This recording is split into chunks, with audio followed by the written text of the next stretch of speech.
Hi, magandang araw po sa inyong lahat for our first reading of the day. Pasensya na po, hindi ako nakapag-second reading of the day dahil po may mga inasikaso po dahil kakabalik lang po natin, no? Galing po sa first weekend ko po ulit sa Pinas, kaya nagkasakit po ako, kaya ngayon lang po ulit ako nakapag-asikaso, no? Yan.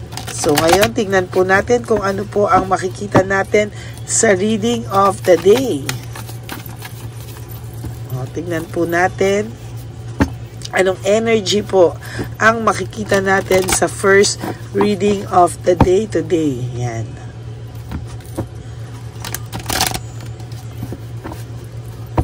Okay. Tingnan po natin sa ating first reading of the day.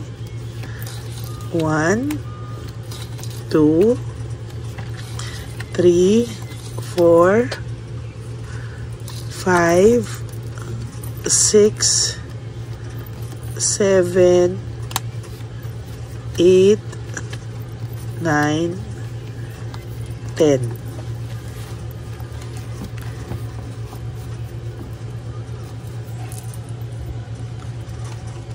Dito naman po, tingnan din po natin.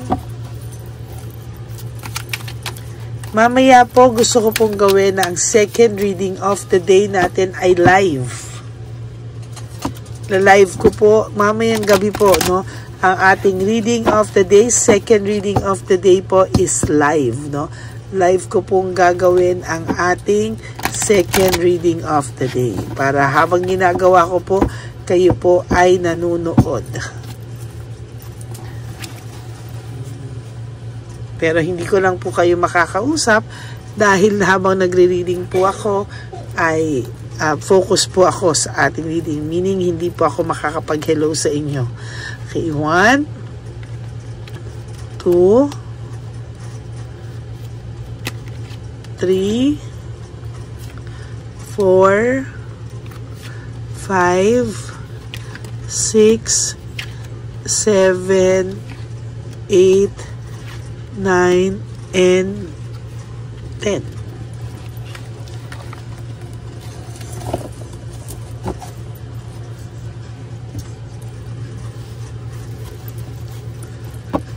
Okay. Pagsasani porsa na po natin ang ating dalawang baraha.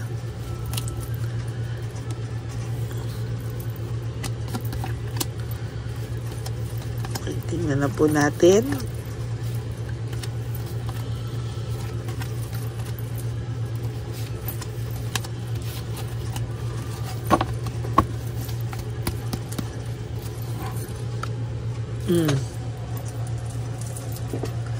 Impulsive decision. Marami po siyang mga desisyon na hindi po niya pinag-iisipan. Kumbaga, bara-bara lang po siyang magdesisyon.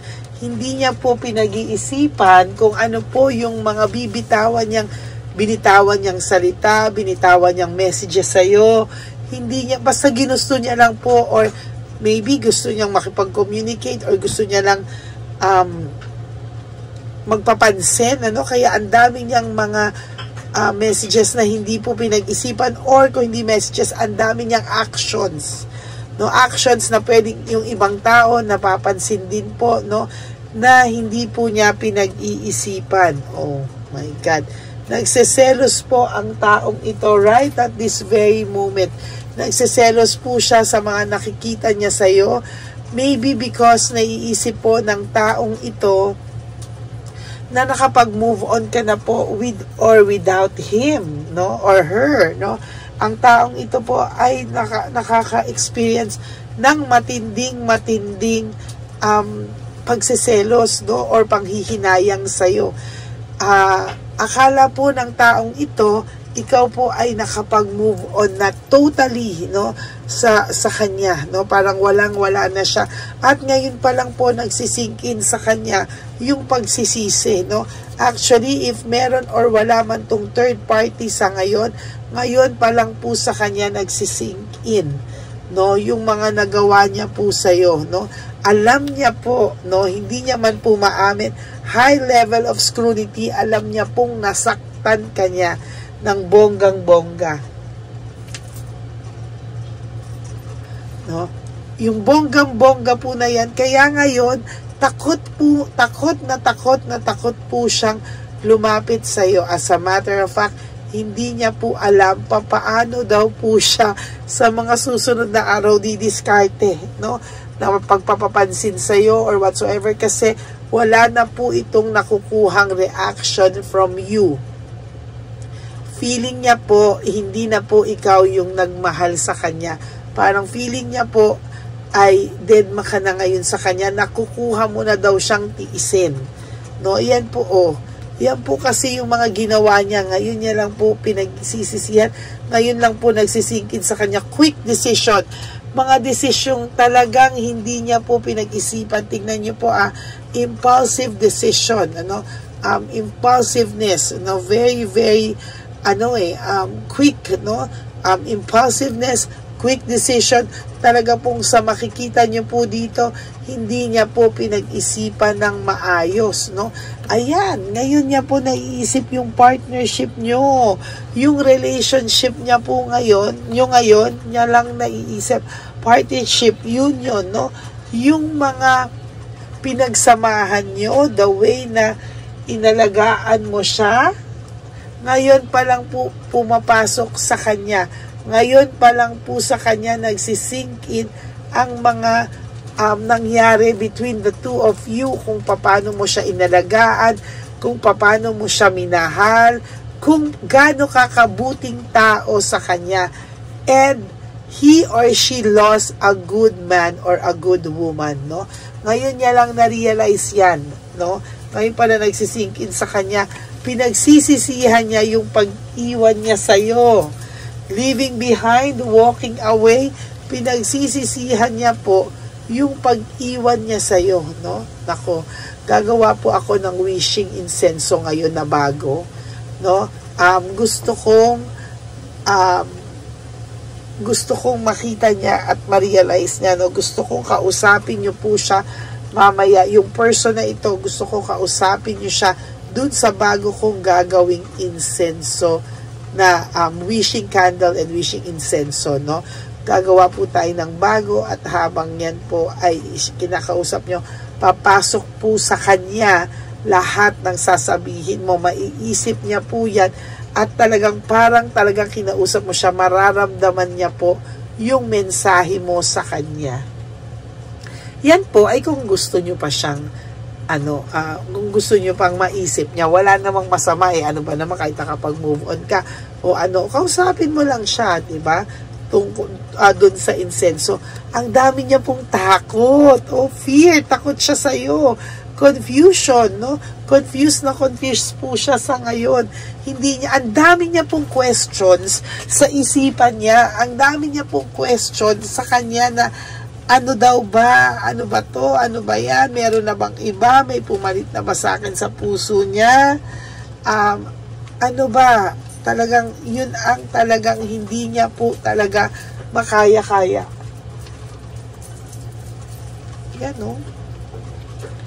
Tapos yung health niya, up and down, na. Marami siyang nararamdamang health issues ngayon, no? Lalo na sa lungkot na nararamdaman niya, para siyang naaapektuhan, no?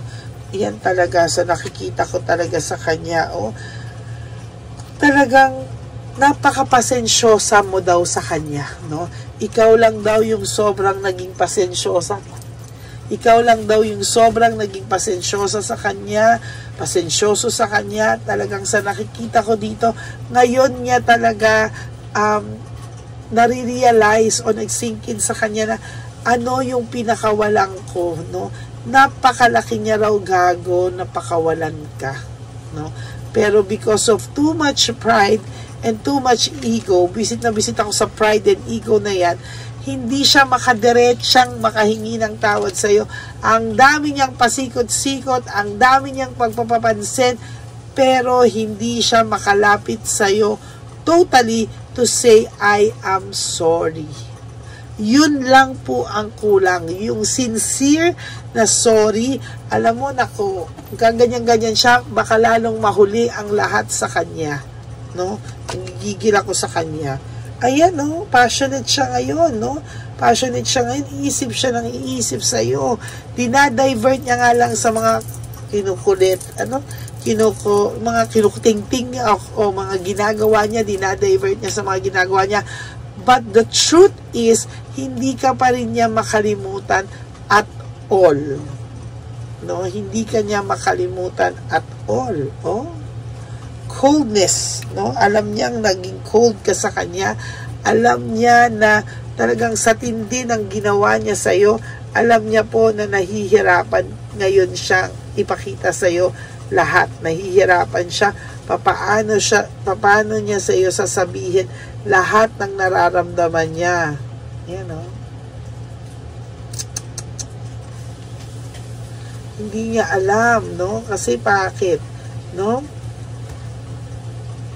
Ay, nako. Yan ang problema niya. Oh. Makulit siya eh, no? Ngayon pa lang talaga sa kanya, nagsisink in lahat. At yun po yung matinding, hindi niya maintindihan.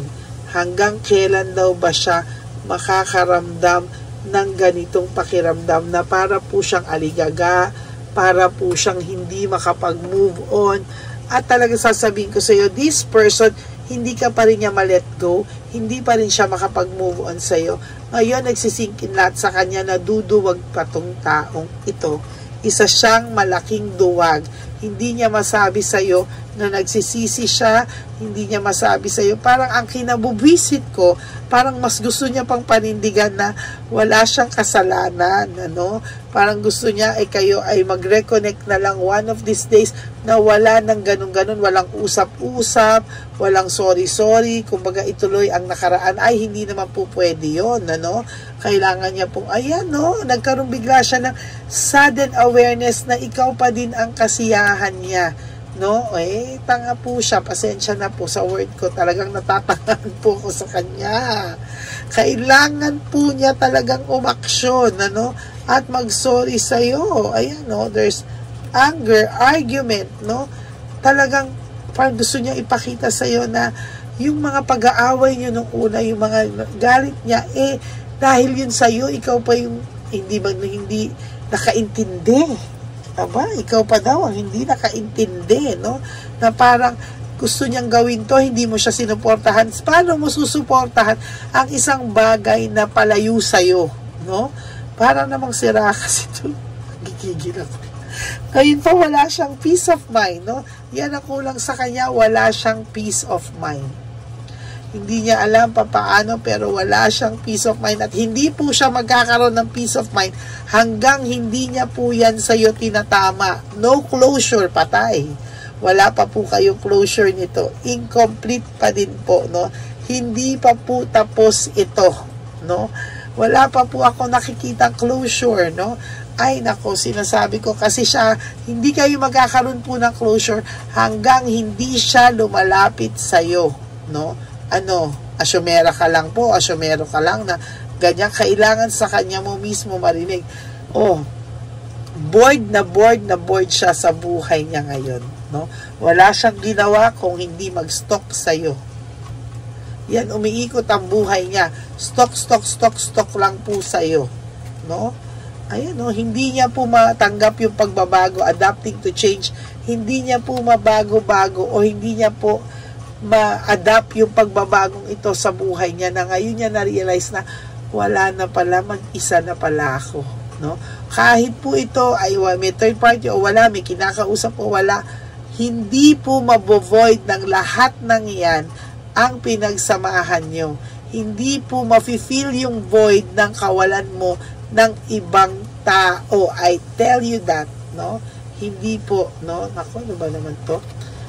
Ngayon, nag-iisip siya, no? Ngayon siya nagkaroon ng clear mind na ito pala rin ang gusto ko, ito pa rin, siya pa din. Pero naku, para ako naninermon dito po, hindi na ako nagre-reading, naninermon na ako dun sa person nyo, no? Na hanggang kailan mo yan paninindigan yung kasalanan mong yan, hanggang kailan mo yan papadaanin sa pride and ego mo, mawawala sa'yo, ang taong totoong nagmahal sa'yo hanggang hindi gumagawa ikaw ng way, mag-sorry sa binabasahan ko ngayon.